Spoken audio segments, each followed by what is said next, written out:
So begins the day.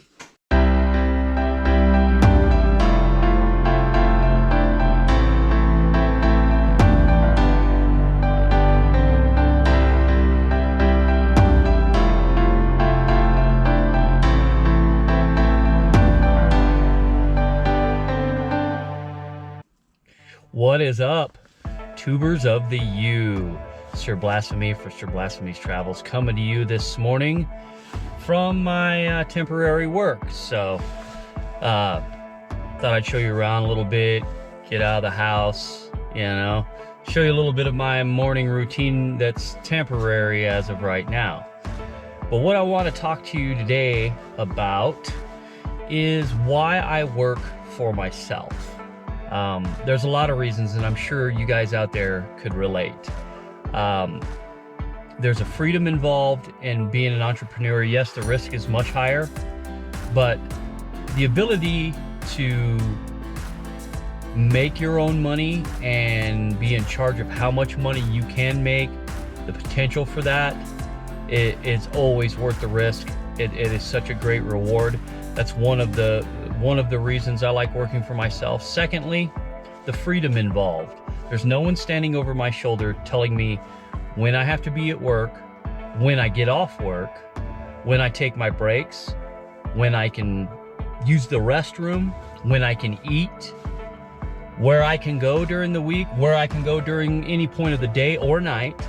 So it's the freedom and the income potential are the main reasons for that. And really third, but probably most importantly, is happiness. It's about happiness. I like getting up every day knowing that I'm in charge of my day. It's carpe diem, you know, seize the day, you know, and I like getting up knowing that I control my fate each and every day, not somebody else giving me a little chunk of change from our scraps, if you will, from the table, you know, for putting in all my time and all my years with them. So one thing I want to make clear before I get going on this video is I definitely, for those of you that go out and work a job every day and enjoy it, and work for somebody else and really enjoy it and love doing it, I applaud you. I mean, I don't know how you do it. I really don't. And that's not me being negative or being snarky or anything like that. I honestly, I cannot do that.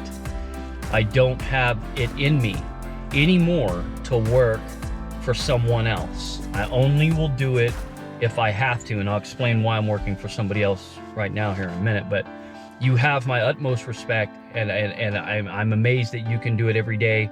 Again, that's not me being snarky or anything like that. That's actually me being genuine, saying, hey, it's amazing that you can get up and not want to choke someone every day, you know, that you work for. So I applaud you for that. So I guess where I should start, I should probably start why I'm working for somebody right now, and I'm making a video why I work for myself. So as we all know, COVID is out there, and it's, you know, it's doing its thing, and it's stunted a lot of small business owners like myself from moving forward. It's put us on pause, if you will. So in a nutshell, as you know, if you've seen some of my other videos, and I'll throw up a card on this video, that I make gourmet chocolate, me and my wife do, and we go to Renaissance fairs around the country. Well, because of COVID, they've all been canceled. And luckily now they're starting to open back up. And next month I'll be in Dallas, Texas, and I'll be at the Scarborough Renaissance Festival, and I'll be doing a big, huge giveaway. By the way, I can throw that card up there if you guys want to click on that link, check out that video to give you details about that. But I also owned a retail shop. So prior to COVID, our lease was coming up on our retail shop. And because the Renaissance fairs were coming up for us, and that was going to devote so much of our time and travel, because we have to travel, we have to make all this stuff, I decided not to renew the lease, which was kind of a mistake on my part. If I'd have known COVID was coming, I would have renewed the lease and kept going. So we didn't, we stopped our shop, and then we get ready to go on Renaissance fairs. COVID hits, everything shuts down. So now you know why I'm working for somebody else. This is just to kind of keep things going, as we all, I'm sure you all can relate out there. So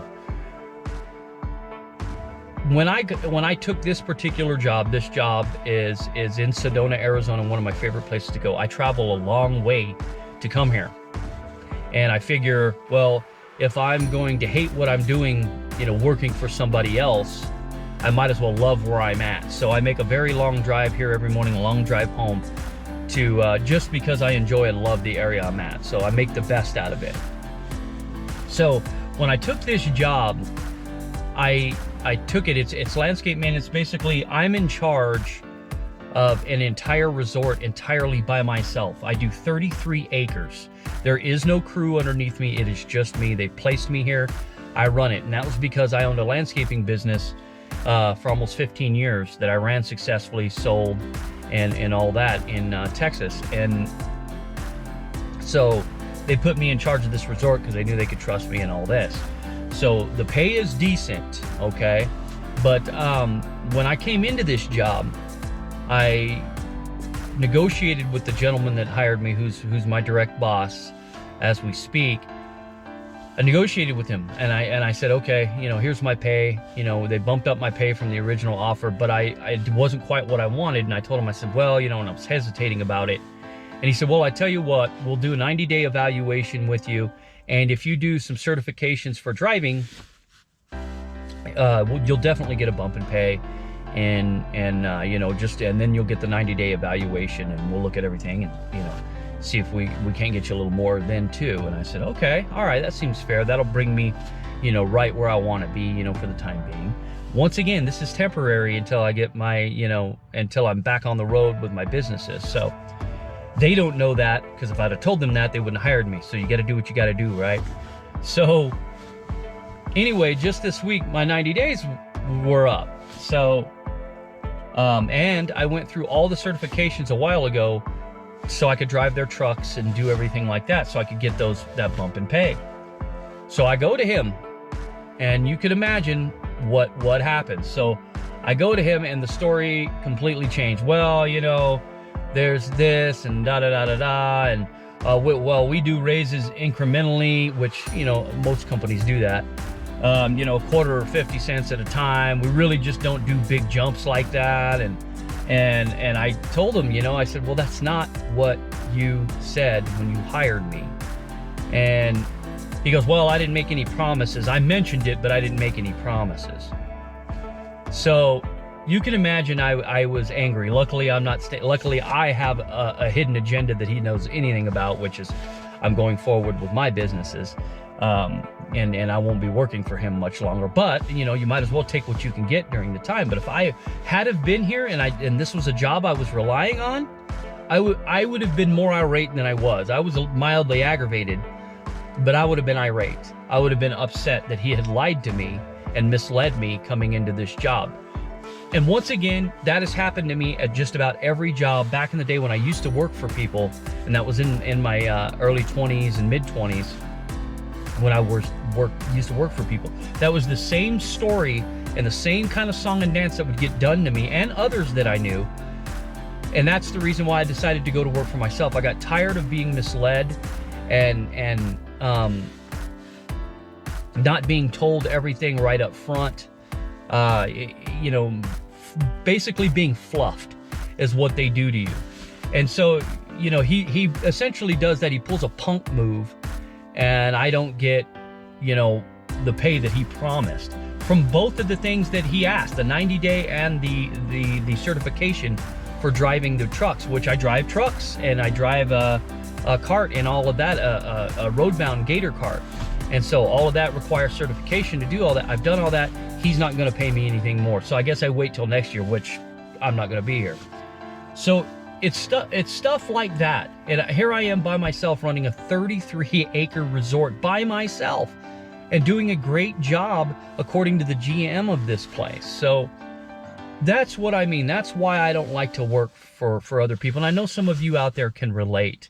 That's just one of the reasons. Another quick thing, I'll throw you out another thing. I was hired right before I took this job. Again, it's all COVID. I was hired. This was totally temporary. This gallery was going out of business, and they just needed a salesman. I was in retail all of my young life. I was everything from a salesperson to a store manager. And I'll get into the store manager thing here in just a moment. But so I stepped in, and they had this lady that was in charge. She was kind of a stuffy older woman, real, you know, she actually talked like this. And when she talked to you, you know, it was, this is the way her voice sounded, you know. So she would speak to you with that uppity kind of stuffy voice, and she was real stuffy, and she didn't do anything, but she always walked back and forth like she was in a hurry all the time. It never made sense. It was like she had a desk, and we're in a gallery, and she always like zoomed back and forth, and I'm like, where are you going at 100 miles an hour? There's nobody in here, you know? And she would always was in a hurry, but never got anything done. It was the weirdest thing. So one day, and here's another reason why I don't like to work for other people. So one day I'm sitting there, and I was dealing with some customers. Again, I was just contracted for this place. So I was only going to be there for 3 months while they closed doors, right? So I was dealing with this customer, and I was speaking with them, and I have kind of a goofy laugh. In case some of you probably noticed on my videos, I have a really silly laugh. It's just kind of goofy. Some people like it, some people don't. I don't know. It's my laugh. Kiss my ass. So anyway, I'm dealing with these customers, and we're kind of cracking up, and they leave or whatever. And this stuffy woman comes up to me, and she says, well, you know, I wanna, you know, just tell you something, and I'm not meaning any offense, and I just wanted to tell you that you know, I can tell when you're dealing with customers that you're very nervous. And I looked at her, and I was like, excuse me, you know. Again, this lady didn't realize that I had been everything from a salesperson to a store manager all of my young life. I know just about everything there is to know in selling in retail. And so she goes, you know, I can tell you're nervous, and you have this laugh, and when you make this laugh, because you're nervous, I think it makes customers nervous, and it makes me nervous. I said, no, really? And I looked at her, and I go, really? It just makes you nervous. You know, that's what I said. I said, you just don't like my laugh. You know, and here I am at a job. Never mind that I'm selling stuff and making money. She wants me to change my laugh. And I basically told her, I said, there's nothing I can do about my laugh. You know, it's the way I laugh. Sorry if it annoys you, but I'm not changing it, and I'm not going to hold it back. You know, this woman wanted me to change my laugh. She wanted me to change my laugh. How in the hell am I going to do that? So anyway, those were my reminders, because I've been working for myself for over 15 years, and those were my reminders of why I don't work for other people. Just what happened this week with getting screwed on my raise, and incidences like that where something that's completely irrelevant, doesn't matter. It's how good you are at your job, how well you can sell. She shouldn't have been worried about my laugh. You know, it's stuff like that always gets on my nerves. And I know that you guys are out there, and I know you guys have to deal with this, and you have my heart, man. You really do. Because I can't imagine a life of getting up every day and working for somebody else. When I even think about that, if I was stuck in that, it is pure torture for me. It is absolutely agonizing. It is this overwhelming sense of depression just thinking about it. And I don't know how people can get up and do that every day. And you have to think about things too. And again, I commend those that are happy and that are fine with that. You have strength and courage that I do not possess. But I know that some of you guys are out there right now, and I know that you go to a job that you hate, and you have to start questioning yourself. Why am I doing this? Just to feel secure? Well, I got news for you. If you can go out and start doing something that you love, or follow a passion that you have, and put a little money in it, you'll discover life is more rewarding. And you know what's even crazier is when you do this, when you work for yourself, you fail. You fail a lot. You make all these mistakes to find the right way to do something, right? That's just the way it's played. But I have an absolute blast all the way to the moment of failure. And I can't say that even though I was succeeding working for somebody else, that I was having a blast. It wasn't happening. I mean, that's what's rewarding about working for yourself. I mean, it's all about doing something that you love. And it's about the freedom. And it's about getting up every day and having purpose. A lot of people go to work, and I know some of you are out there right now thinking, a lot of you go to work and you hate it. Stop and think about, we're not equipped to do that. We're not equipped to stand under somebody every day, or, you know, for 40 hours a week or more, and be told what to do, when to do, and how to do it. That's not how we're built. Because think about it logically. When you get up and you go into work, and if you hate going into your work, there's your first clue, is because as soon as that alarm sounds, you're going, oh God. Tell me if this isn't a lie. Think about this. Why do you think when you get to Friday, everybody's thrilled to death? It's Friday, it's Friday, it's Friday. It's because all week long they've waited to get to that day, because they know the next day they don't have to get up. Or if you're in retail, you do have to get up on Saturdays and Sundays, but for the exercise here, we'll just use a weekend as a couple of days off. They always look forward to Fridays. Most people are smiling and happy on Friday, right? At the office, right? And oddly enough, that's when the work gets done the least, because they know that they just want to coast into the weekend. What ends up happening when you get to the weekend? What ends up happening on Sunday?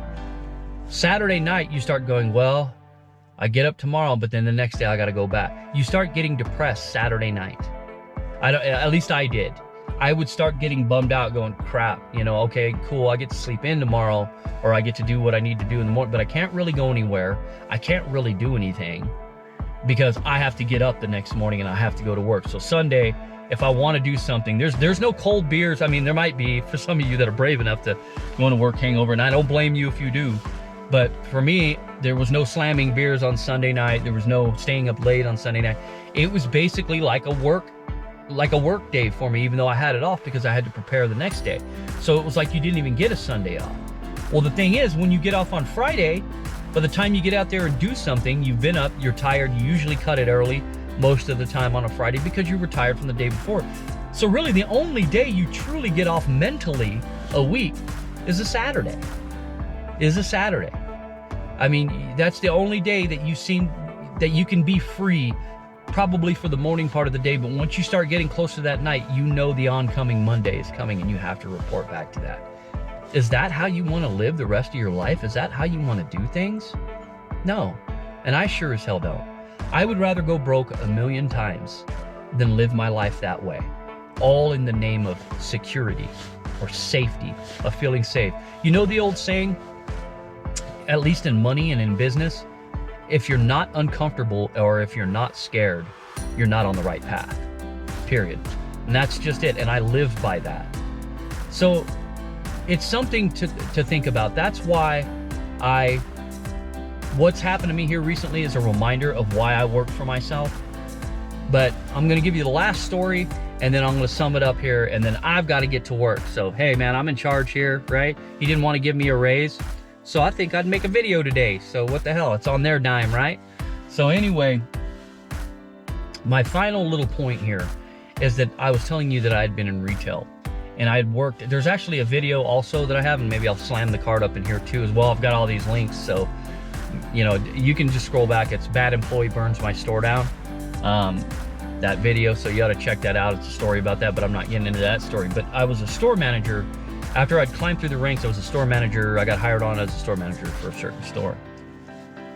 And I had this district manager that was just, he meddled in everything that I did. I had turned a store around that was dead last to #1 in the what do you call it, in the region.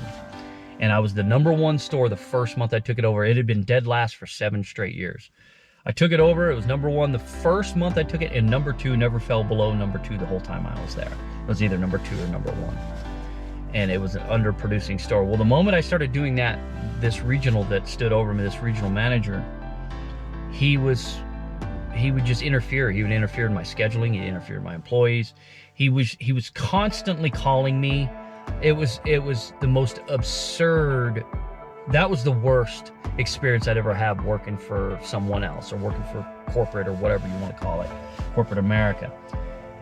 I mean, this guy just drove me crazy. He was the micromanager to the extreme. You couldn't do anything.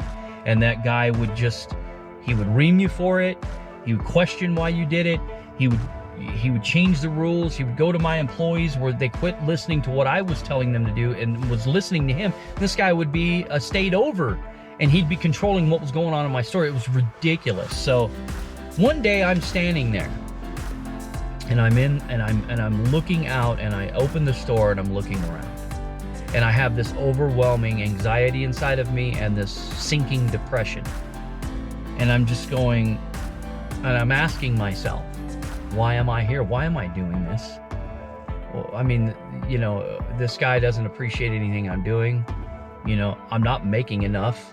You know, even though I'm a store manager, I'm still not making enough. And I'm sitting there, and I remember I had keys, which you're not supposed to, but I had keys, and I was twirling them around on my finger, as you do, you know. I had the store keys, and I was sitting there, and I was twirling keys, and I was sitting there, and I was thinking about all of this. And I was evaluating my life in that store, and I was just looking out the doors of the store, and I just had came to the conclusion that was my day. No longer would I ever work for anybody else unless I absolutely had to, which in this case, COVID, I ever had to again. I'll never do it again. And from that point on, I went out and I started getting little yards to maintain on the side. And I started out with 2 or 3 yards that I would do, and I would do it. I worked pretty much 6 days a week for that company, and on Sundays I would go mow those little yards that I had. Well, those 2 or 3 yards built into 41 residential and commercial accounts that I maintained by myself, and I made a damn good living doing it, and I could have exploded it even more if I had chose to do so. But I kind of kept it within a certain range where I was happy, and I had free time, and I had everything, and I made quite a bit of money doing it, and I was enjoying my life. And I never looked back after that. I started retail stores, and there's another video I have where I gave a retail store away to a couple. You can check out that video too as well. Again, sorry, I won't attach them all in here. But that day of twirling my keys, I came to the conclusion, never again, this isn't the life for me. Working for somebody else, being told what to do and how to do it, when to do it, wasn't for me anymore. It wasn't for me. And I hope you guys out there, if you're working a job that you can't stand and you don't like, take a risk. Bet on yourself. Bet on yourself. Start twirling those keys.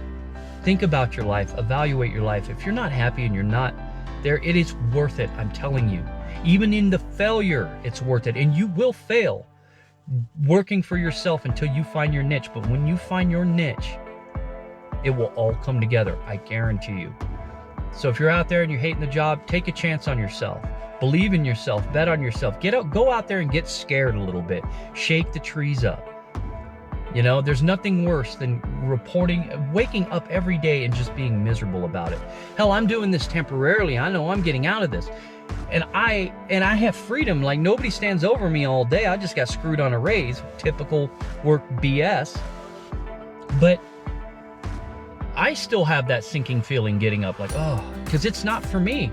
I'm not in charge of my money. I have a set pattern of money, and that's it. That's all I get. It doesn't matter how much I work or how less I work. That's why I'm making this video right now on their dime. That's why, because I might as well. That's how I feel about it. I know that sounds messed up, and I know that doesn't sound right, and I shouldn't do that, but that's the way it is. I do, like I said, that study shows that you do about 4 hours of actual real work a day. Everybody does it. I'm just doing it on a video today. So if you're out there, man, and you hate your job, do something about it. Change it. Believe in yourself. Bet on yourself. You can do it. And I just wanted to share my story with you, and I hope that helps you guys out there. I hope it helps anybody right now that just didn't want to go in this morning, that didn't have the strength or the appetite to do it day after day, has been maybe thinking about changing their path, doing something for themselves. You have me standing right behind you. You have millions of us standing right behind you that were in the same spot you were. Get out there and change it. Stop going to work. You'll thank yourself later for it, and you'll definitely reward yourself later for it. So that's all I've got for you today, man. I know the video started out like I was hiding a dead body or something, but you know, I just wanted to have a little chat, something that was on my mind. I wanted to share with you guys a little transparency about what I do, and sooner or later you're going to see me on the road and doing my thing again, and I'll put on the holster Blasphemy outfit and have some fun with you guys and do some comedy. But that's all I have for you today. I hope you guys are doing well out there. I hope you're avoiding the plague and all that good stuff. Do well, be well, and until next time, this is Sir Blasphemy, and we'll catch you next time. Have a good one.